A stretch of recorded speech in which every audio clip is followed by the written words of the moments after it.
Buenas noches a todos. Bienvenidos a aquellas personas que vienen por primera vez o a lo mejor han venido varias veces y hoy decidieron regresar. Y antes que nada tengo que agradecerles en nombre de Huerti, mío propio, las oraciones tan importantes que han sido para cuanto Josefina, la hija de Clary. Sabemos que ayer a esta hora nos estaba dando una noticia triste, que era que se había caído y se había golpeado feo y estaba en el hospital de niños con una probable fractura de columna cervical y de cráneo, y se puso en movimiento el cuerpo de Dios, que es la iglesia, en oración, y el Señor, conmovido y siempre atento a todas las cosas que suceden, respondió porque ha hecho milagros, haciendo que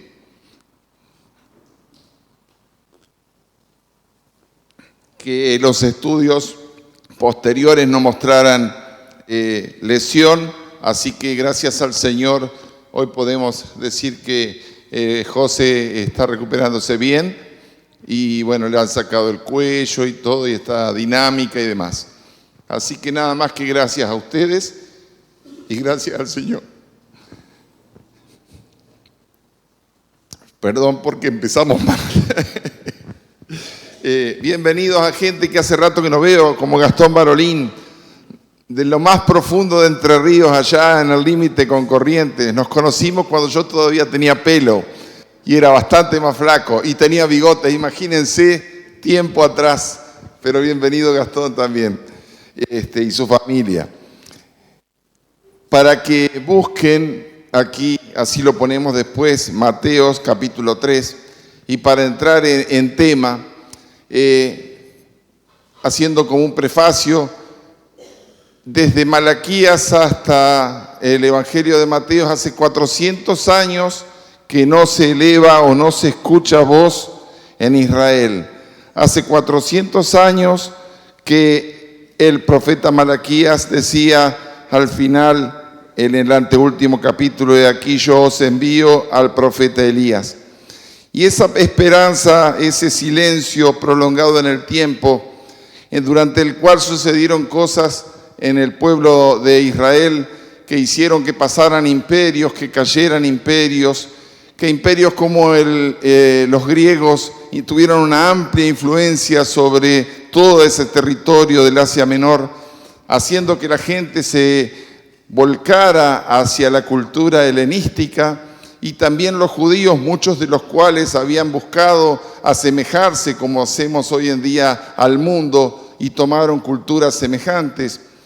Pasaron rebeliones contra esas cosas, como sucedió con los macabeos, que querían volver a la pureza de la adoración a Dios, al Dios verdadero y vivo. Y pasaron 400 años y están en una situación como la que podríamos estar hoy nosotros, donde creemos que el Señor ha mantenido un silencio y no nos ha hablado, no se ha manifestado durante más de 2000 años a esta parte. Gracias a Dios que está en la palabra de Dios estos relatos que vamos a comentar, porque la palabra de Dios, cuando promete algo, lo cumple.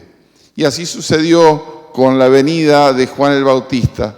Malaquías decía que volvería el profeta Elías, y no se refería solamente a la posibilidad de que vuelva en resurrección, sino en el Espíritu. Y el mismo Señor Jesucristo habla de que Juan fue el mayor de los profetas y que venía en el Espíritu de Elías. Y eso es lo que vamos a leer hoy, cuando dice el capítulo 3 y el versículo 1 del Evangelio según San Mateo, que es un evangelista que habla específicamente o preferentemente para los judíos. Dice: en aquellos días vino Juan el Bautista predicando en el desierto de Judea y diciendo: arrepentíos, porque el reino de los cielos se ha acercado. Pues este es aquel de quien habló el profeta Isaías cuando dijo: voz del que clama en el desierto, preparad o allanad el camino del Señor, enderezad sus sendas.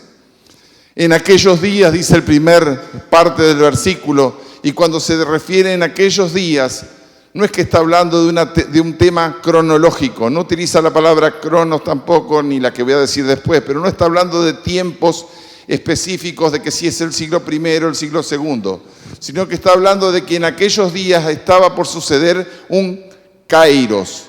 Kairos significa un cambio trascendental en la historia, un cambio trascendental en el futuro desde allí en adelante. Y yo quisiera que el Señor sea bondadoso con nosotros y produzca un verdadero kairos, un cambio en nuestras vidas, un cambio tal que haga que nuestras vidas cambien y se modifiquen de aquí para adelante. Cuando dice en aquellos días, refiriéndose que era lo oportuno, se refería a lo cualitativamente oportuno. Era el momento mejor sucediera todo lo que estaba por suceder. Y vemos aquí a Juan el Bautista que se encuentra predicando en el desierto. Y cuánto me sorprende el ahínco y la fuerza que ponemos en preparar y acomodar iglesias, en ponerle cosas lujosas, poner y preparar situaciones agradables a la vista, contrastándose con este desierto en el cual Juan el Bautista elevaba su voz y clamaba. Es que cuando el Señor Jesucristo habla en los corazones de las personas, el entorno no tiene importancia. El entorno no tiene absolutamente importancia. Es más, cuando Dios quería hablar en serio o con cariño al pueblo de Israel, lo llevaba al desierto. Así lo dice el profeta Oseas en el capítulo 2 y versículo 14, donde dice: pero he aquí que yo la traeré y la llevaré al desierto y hablaré a su corazón. Y le daré sus viñas desde aquí y el valle de Acor por puerta de esperanza. Y allí cantará como en los tiempos de su juventud y como en los días de su subida de la tierra de Egipto. Dios está hablando desde el desierto.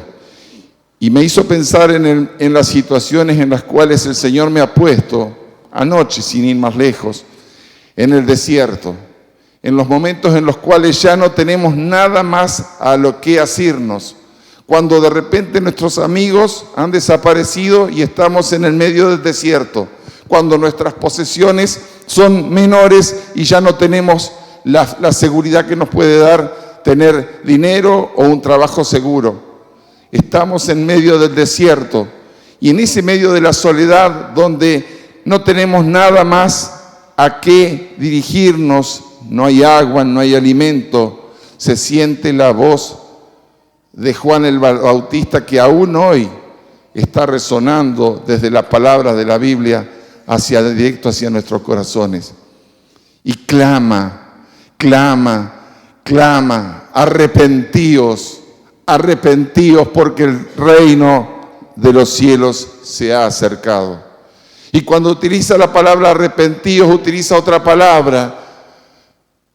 Una palabra que quiere decir que si ibas para un camino, es necesario que tú cambies de dirección y se te dirijas directamente hacia el otro. Esa palabra se llama metanoia. Es un cambio de actitud en tu vida. No es un simple golpearse el pecho, como decíamos, por mi culpa, por mi gran culpa. Es un reconocimiento profundo, sincero, de que estoy haciendo algo que está mal. Y esto vale para el que no es creyente, que primero tiene que creer en Cristo y en el mismo momento arrepentirse de sus pecados y entregar su vida a Cristo, como para aquellos que hemos creído en el Señor y llevamos en nuestro diario caminar algo que de repente es necesario cambiar, arrepentirse, dar vuelta el camino. Pero esta moneda tiene dos caras, y gracias a Dios que tiene dos caras, y gracias a Dios que aquí hay un porqué, que yo lo tengo remarcado. Tengo que arrepentirme, cambiar mi vida y cambiar mi destino, porque el reino de los cielos se ha acercado.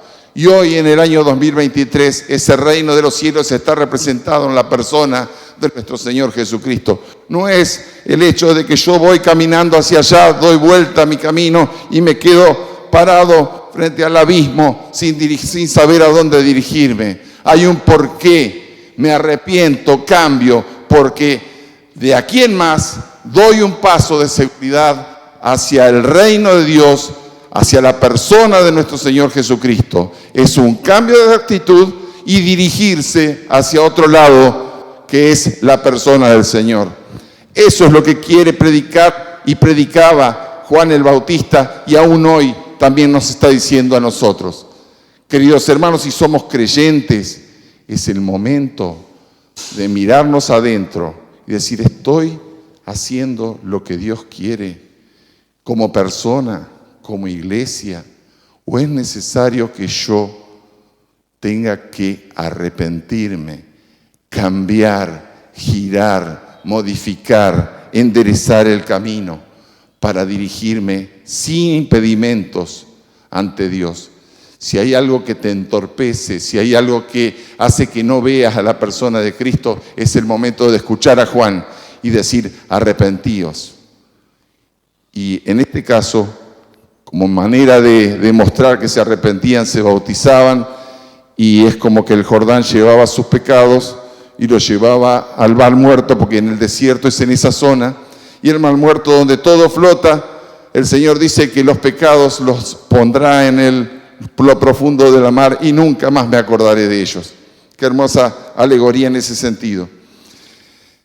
Y la gente sencilla, dice que en el versículo 4, y Juan estaba vestido de pelo de camello y tenía un cinto de cuero alrededor de sus lomos, y su comida eran langostas y miel silvestre. Y salía a él Jerusalén y toda Judea y toda la provincia de alrededor del Jordán, y eran bautizados por él en el Jordán, confesando sus pecados. Qué increíble también pensar que hay gente que se viste de unos trajes o de ropa suntuosa, y acá la gente salía al desierto a ver a un personaje vestido de manera extraña, y sin embargo la gente que salía no era poca, porque dice que salía a Jerusalén, toda Judea y toda la provincia de alrededor. Qué necesidad espiritual había en ese entonces. Esos 400 años de silencio habían movido el corazón de la gente, haciendo que estén esperanzados y esperando a la voz que iba a clamar en el desierto.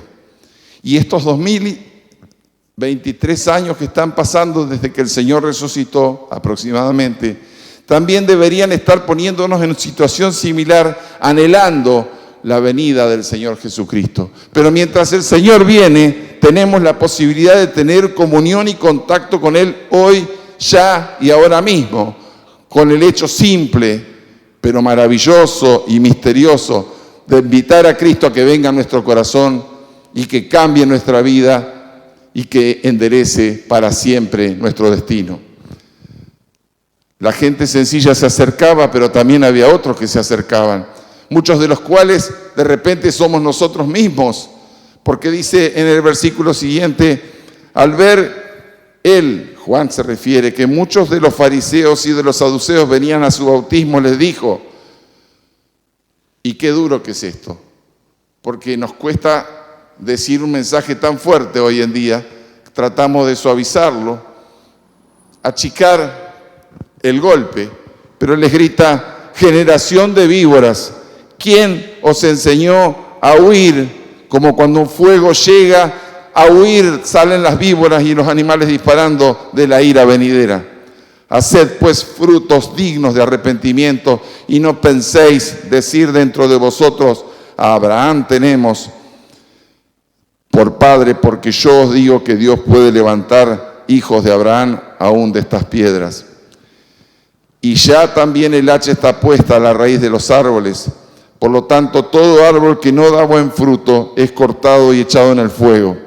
Y qué duro que es escuchar esto, y qué duro que sería que el Señor nos esté diciendo a nosotros, a nuestros corazones, estas palabras. Pero también tenemos que estar pensando que si no estamos actuando como actuaban los fariseos o los saduceos, para que sepan o para comentar, o yo no voy a decir ninguna cosa que alguien ya no sepa, los fariseos eran una secta que se caracterizaba por ser muy ritualista, estar llena de normas y preceptos, de los cuales trataban de cumplirlos a rajatabla y de la cual se jactaban. Muchas de esos rituales no estaban en la ley que Dios le había dado a Moisés, pero ellos estaban encajonados en una serie de ritualismos. ¿Cuántas veces nosotros estamos también encajonados en ritos y cosas que nada tienen que ver? Venimos, presenciamos, venimos a todas las reuniones, pero en el corazón, en lo profundo de nosotros, no somos realmente sinceros. Y los saduceos, que eran los poderosos de ese tiempo, eran aquellas personas que de repente habían caído bajo el influjo del helenismo, habían tenido mucho dinero, pero que habían tenido una serie de principios, como por ejemplo no aceptaban la resurrección o la presencia de ángeles. También eran poderosos en esa época, eran los racionales de la época. ¿No estaremos nosotros también racionalizando demasiado nuestras vidas y el Señor Jesucristo, al cual accedemos por la fe, no puede entrar porque nuestra mente poderosa, nuestro yo, lo impide? Ante esto, Juan dice, generación de víboras.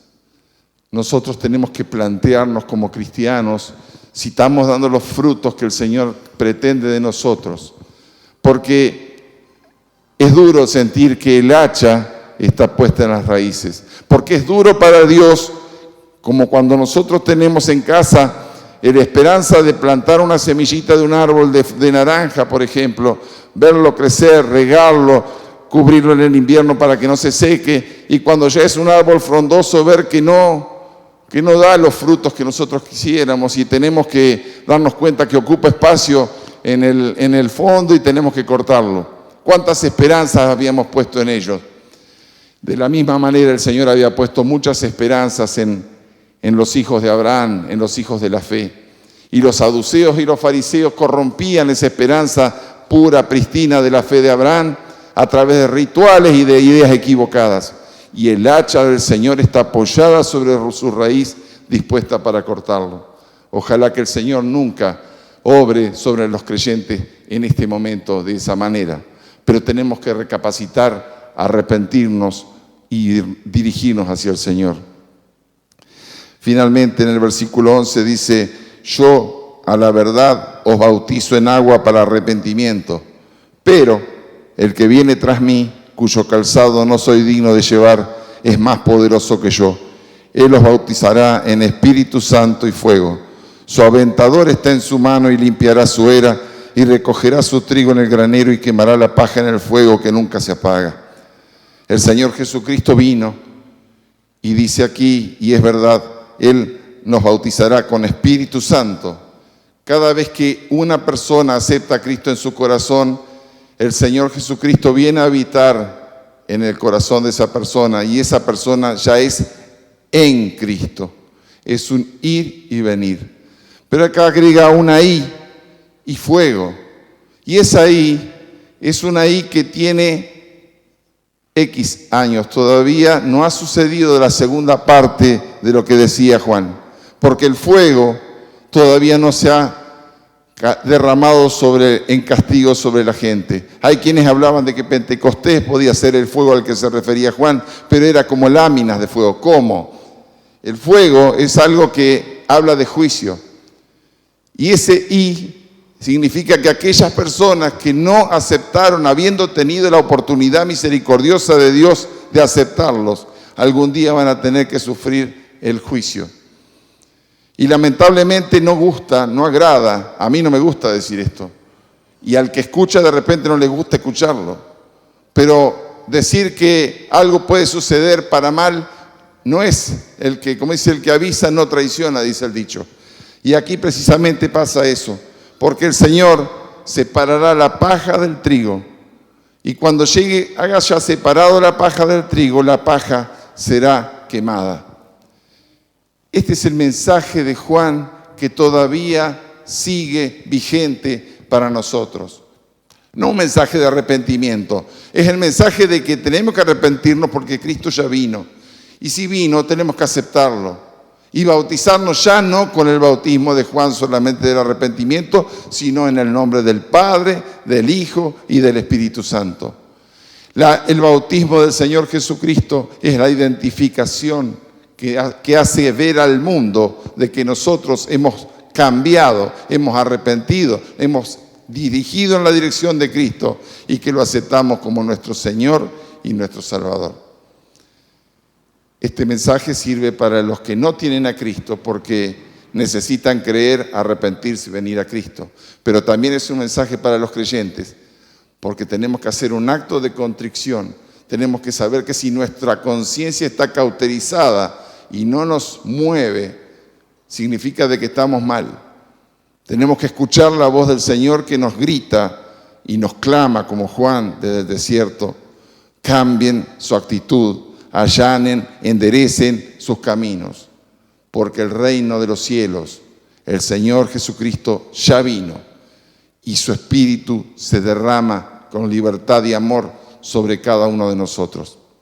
Ojalá que el Señor haya hablado a nuestros corazones como habló al mío y que el futuro sea venturoso, un futuro de alegría y de dicha en la presencia del Señor y no con las advertencias tan terroríficas que puedan provocar. No estoy asustando a nadie, simplemente estamos diciendo lo que dice la palabra de Dios. Vamos a terminar con una oración.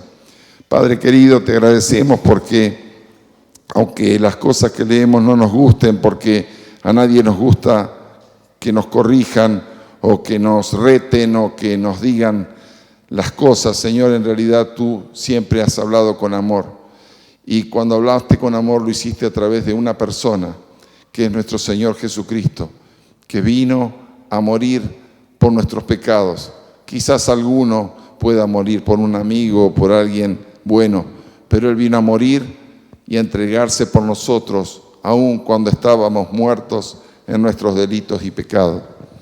Gracias, Señor, y ojalá que esta noche tu Espíritu Santo se haya movido con poder aquí en medio nuestro, para tocar, para redarguir, para corregir en justicia.